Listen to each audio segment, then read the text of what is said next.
Ayuda o biyayang pinamigay po ng ating pinakamamahal na punong lalawigan ng Nueva Ecija. Ito po ang alagang Umali. Kaya maraming salamat din po sa mga kasama niya nagpapamigay o nagbibigay ng biyayang hinahatid dito sa aming Barangay Santor. At lalong-lalo na kay Board Member Norjen Castillo. Salamat po Sir Norjen Castillo, Board Member ng lalawigan ng Nueva Ecija.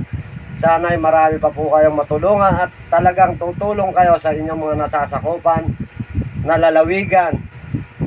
Ang lalawigan ng Nueva Ecija, maraming salamat at mayroong mga nanunungkulan o handang magbigay ng biyaya para sa mga kanyang nasasakupan sa Nueva Ecija, lalong-lalo na kay Ma'am Cherry, Sir Oye Umali. Salamat po sa inyong pinagkaloob na biyayang pangkabuhayang bigas. Salamat po sa inyo Sir, Ma'am Cherry, Sir Oye at kay Sir Norjen Castillo. Ayan po siya. Salamat po Sir sa inyong lahat at sa amin po ng barangay. Maraming salamat din po.